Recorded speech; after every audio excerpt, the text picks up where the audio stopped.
pulling out of the Middle East or pulling out some of its forces in the Middle East. How does that impact Israel? Where are the gaps in the way we see the threats and the US sees the threats? And also, how much of the alignment of interests, let me say, put it that way, is linked to this administration? Do you think if there is a democratic administration, will the basic interest still stay strong, or could we see a change also in this regard? So, Dori, if you could start. Before Dori will answer what is no question as the expertise, I want to answer a question that was not answered about the capabilities of the IDF. Yes, we left everybody scared. I think it's very important. The IDF today is in a transmission period. The decision of the new chief of staff is to bring in new concepts, new technologies, and to make the IDF much more lethal and accurate. We probably have the best manufacturing capability of targeting and using precise munition to kill the targets. The numbers that we can reach are no any example in the history of the world. It's easier for us because our enemies are very much defined. It's not the United States of America. You have to picture yourself fighting from Kamchatka to Somali. It's a 400 square kilometer in Gaza and, 14 square kilometers in Lebanon and somewhere else maybe, and Iran some targets. So for us to focus our intelligence and targeting is much easier. And what we hope to achieve by this transformation of the military forces with the American technology, mainly for the Air Force, and much stronger anti-missile systems all over all over Israel, at least 3 layers, and probably at the end it will be 4 layers, because we will enter in laser anti-missile systems, which are not mature enough today, but we are doing many important steps to get in the next few years, is much better capability to defend our homeland, and at the same time to have the ability to kill as many targets as possible by precise munition, and to use the ground forces focusing on areas in which we can achieve friction which lead to destroy of the other side. Because at the end we understand that in the next war we cannot finish it only by winning by points. We have to have a clear, decisive winning situation, and that will be only if we succeed to destroy many of the capabilities of the other side. People, warriors, commanders, weapon systems, and infrastructure. It is still in the process. The high ranks of the IDF are working very hard to define exactly what they want to achieve and to put timetable for that. The fact that we don't have a government which we can allocate money, and to no question the IDF budget will be higher than before. The American allocating to security less than 5%, 4 point something, 0.8. The Europeans allocating less than 2%. In many countries it is around 1%. Israel formally is allocating 5.2 of our GNP to security. The actual number is higher than 5.2. Only to give you the impression of what we are contributing and what we need to take. No question that the $38 billion which are agreed between us and the previous administration for the next 10 years, which begin in October 18, are a very important element in our ability to prepare for the future, because we know that that money will come and we know how to handle it. And it's not a big surprise that Israel has the first operational F-35 outside the United States of America. Yes, and we use F-35 in some of the operations that allegedly we are doing in Syria. And it's very important to understand this process, because it will change some structures within the IDF. It's a very conservative organization. You will hear many voices against it. It's natural. And yes, the new government will have to decide how to give the IDF more money to be better prepared for the new challenges that Israel is facing, if it is around Israel or it is far from Israel. Both are new challenges that should be financed by the government, by the IDF itself is doing with a lot of efforts the steps which are needed to be more prepared in the future. So let me link to, you mentioned also the US aid and the security assistance. So though let me go back to my question, how much are the interests aligned? How much can we continue to feel that we can trust the US administration, whoever is the president there? How much do we see the threats in the same way, as far as you know? Madam Moderator, after your responses to the last question. Yeah, that's the last question, and then we'll open it up. Yeah, that was the idea. Yes. We're ready for that? So let me just get Doris, if we may, just answer about this U.S.-Israeli perspective, and then we'll open it up. Well, I think it is unquestionable that the administration has offered Israel unprecedented help, particularly in the diplomatic realm. And I think that's on the mind of most observers dealing with this subject. And the recognition of Israeli sovereignty in the Golan Heights, the movement of the embassy to Jerusalem, and many other initiatives taken by the administration would make it very difficult for us to say, well, I'm not sure we trust it. It doesn't work.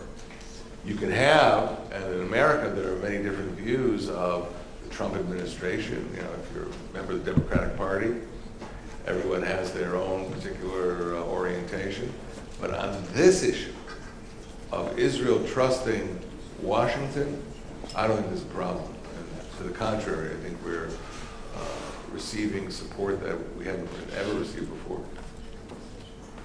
Thank you very much. Let's go to the questions. We'll take the mic on the right and the left. Identify yourself by name and organization. If you want to address a question to a specific person, so say. Otherwise, we'll just let anyone respond who cares to. Please. Jeff Weisenfeld, this might seem a facile question to ask, but it's where everything comes together. Every geopolitical briefing we have now and in the past, it all comes back to Iran. And one of you mentioned, I don't remember which one of you, the fact that the overthrow of Mubarak was not expected. It was a surprise. No one picked up on it. In 2009, the Obama administration saw what was happening in Iran, and in deference to the JCPOA, nothing was done to assist those who were out in the streets. What would it take, really, in your estimation? What, besides the sanctions and the death of Soleimani and so on, what would it take for this regime to collapse? What, if anything, could the world community do, and what are the circumstances, without giving prescriptions to the local community, if you don't want to do that, what are the elements that would bring down the regime? The answer is that no one knows. There is no any prescription how to topple a regime. The Byzantine Empire was corrupted 500 years. It collapsed at the end. But how long it will take and how to push it into this collapse, no one has a prescription, and at least from the Israeli point of view, it's still too big on us. We cannot change regimes in the Middle East. We tried, it was a huge failure, and we should not do it. So, can it be done? Theoretically, some academic experts will tell you yes. But practically, I don't remember good success in the modern history. When it happened, I mean, everyone was more than happy. Everyone will be more than happy if that will happen. But how to lead for that and how to push it, at least for Israel it's too big, and even America doesn't know how to do it. Yes, over here. Andy Boryans, Alpha Epsilon Pi fraternity. Dory, I wanted to make sure for everyone in the room that what you started off with, we do not gloss over.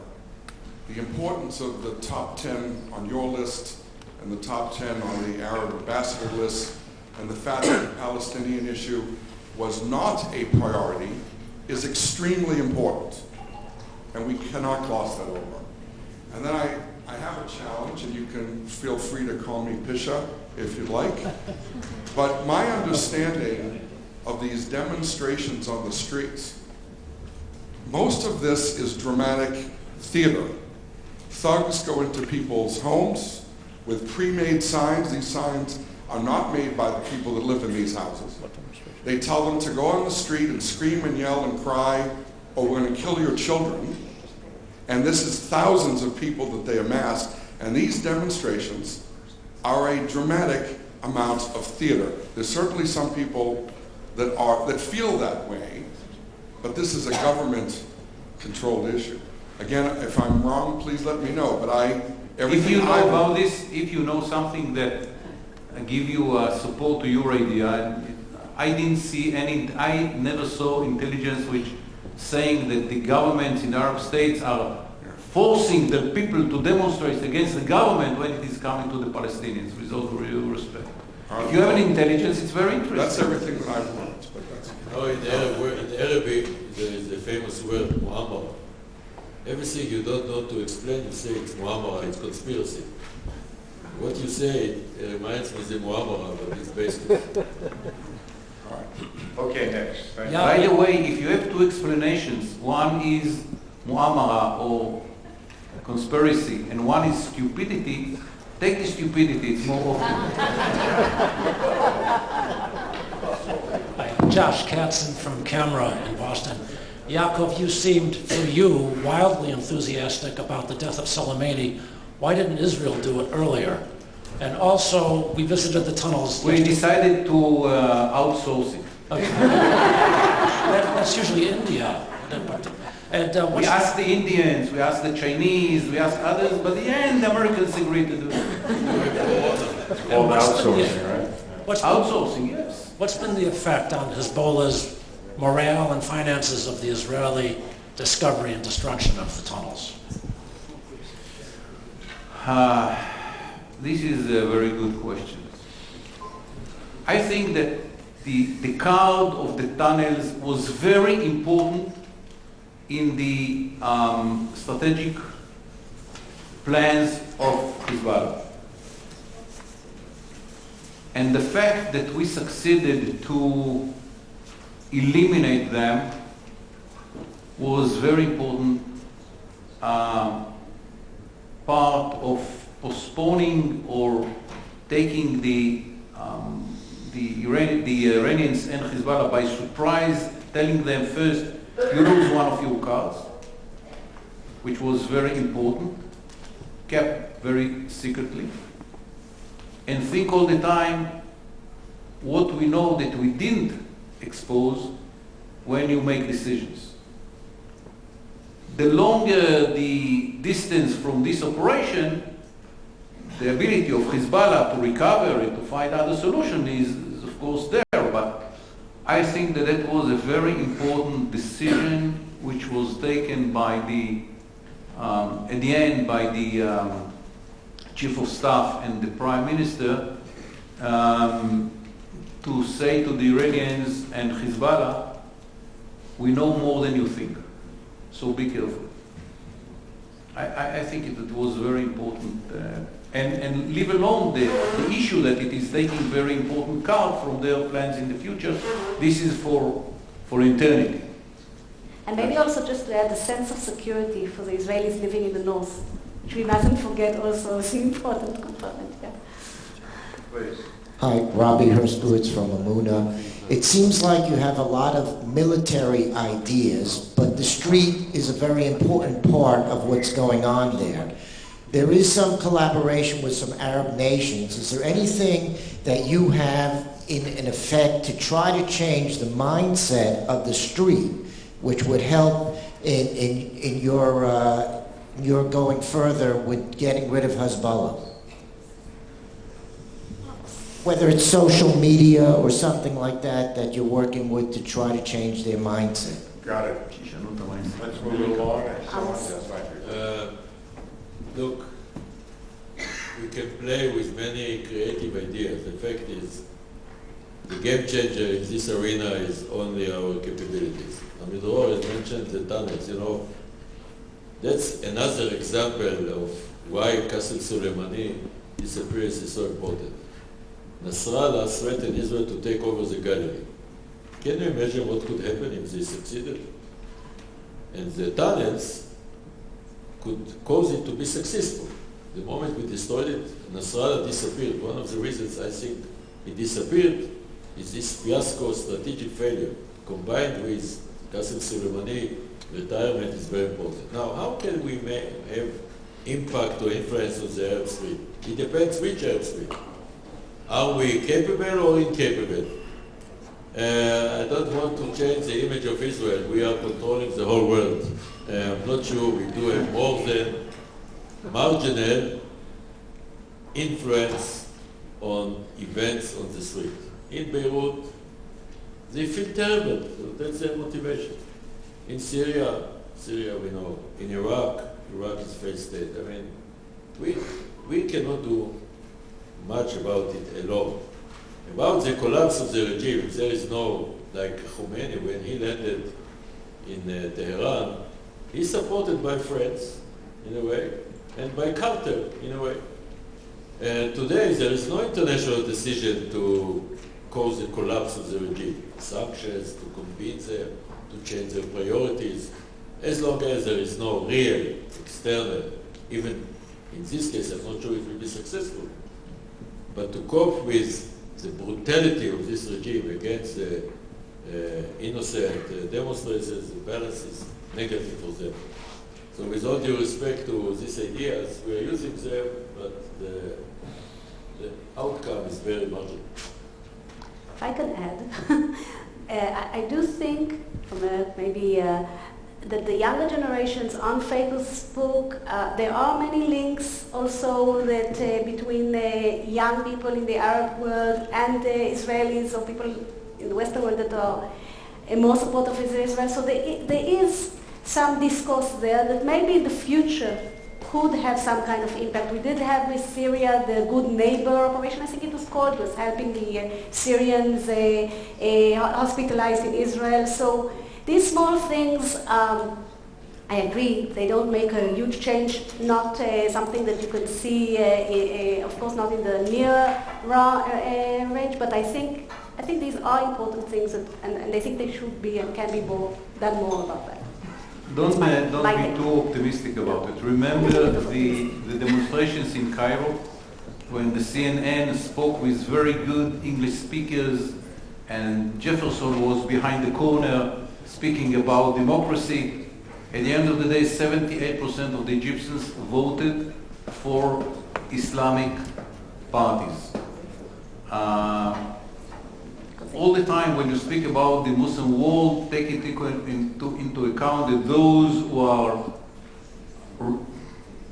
permanent readers of Jefferson are very few. Their English is very good. They are appearing in the CNN and other channels, but compared to the number of people who are growing up in the landscape and the cities, it's very minimal number. But what we can do, we can support the regimes. We do have some capabilities to do it, and in the Arab countries.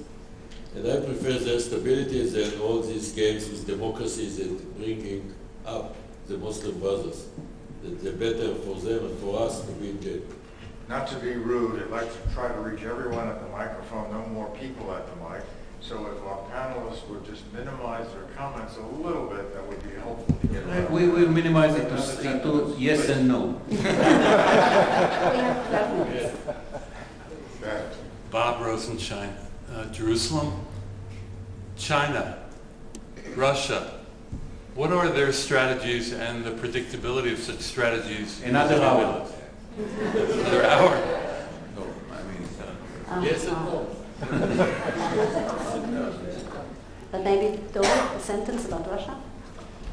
Yes. Julia Russia has been an enormous challenge for Israel in determining what should be the optimal policy for us under these conditions. I mean, to give you the example of Israel having freedom of action in the skies of Syria. It has not been a simple matter preserving that freedom of action.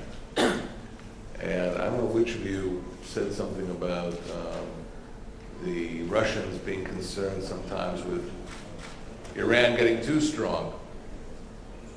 And what has happened is that we have had a dialogue with Russia. I accompanied the foreign ministry delegations into Russia and spoke with their leadership. And one finds a certain fundamental sympathy with our position, but at the same time defending their ally, Iran. And that requires a diplomacy, by the way, is to articulate in front of them the fact that Shiite Iran is prepared to work with Sunni organizations, Sunni terror organizations. And because somebody is of a Shiite persuasion doesn't mean he won't support pro-Iranian Shiite groups. So you have to try and... Sunni groups. Sunni groups. Sunni groups, excuse me. So what you have to do is try to work to keep Russia from going completely in the direction of their Middle Eastern partners and warn them of what those partners are doing. Yeah, Julia Massa, American Friends of Likud. We all appreciate the importance and the impact of the elimination of Soleimani. Would the panelists speculate on the possible impact of accelerating the meeting between Nasrallah and Allah?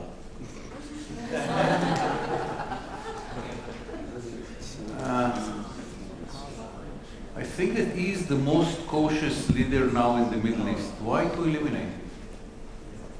No one is more cautious than Nasrallah today. He understands the situation. He's living in the basement. He's not going out. He understands the implications of war against Israel. He has the experience.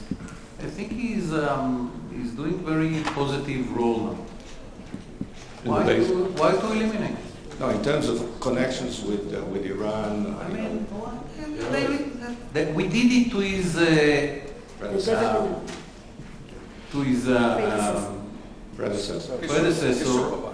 and they found a very good successor. So, are you ready to take the risk? We know him. He's a very cautious guy. Why to? It's not Western movie. I mean, if you kill him, you might be killed too. I mean, what Amidror says is very important because he has learned us based on his lessons, and he's an analytical person. He built tunnels, we destroyed them. He trying to build with Iran. Everything is fine. I mean, don't be so in a hurry to kill him. We do have other priorities. Okay, we're going to take the last two together. Please. Thank you. Irina Zuckerman with the American Sephardi Federation. On the one hand, Iran, despite all the sanctions, seems to have enough of a shadow economy to have its proxies reach all the way to Africa. On the other hand, the Palestinian issue, which Iran has co-opted, is becoming burdensome to the Arab leaders, and the fact that the part of the street still supports that issue, along with the Iranian backing of it, is a problem for them. Meanwhile, Iran has a natural political vulnerability in the sense of its diverse ethnic background, including Arabs who are more likely the Arab world. Why not use that issue, along with the heads of state of other Arab governments, to kind of turn the street away from the Palestinian issue and pro-Iran and indirect pro-Iranian sentiment towards something that can further weaken Iran politically, if not necessarily militarily? Thank you. Happy you're here. Thank you so much for coming. Betty Ehrenberg, World Jewish Congress. A little bit of one for Amos and one for Yaakov. For Amos, I guess I'd like to ask you to elaborate a little more on what you said about the Jordan Valley, because in our memory, or at least in my memory, if I'm not mistaken, we had strong statements from Yitzhak Rabin in the past and from others from before him who were quite adamant about not letting go of the Jordan Valley. And for Yaakov, maybe you'd want to comment if you do. When the Conference of Presidents went up to the Golan, this was about the late 80s or early 90s, the brief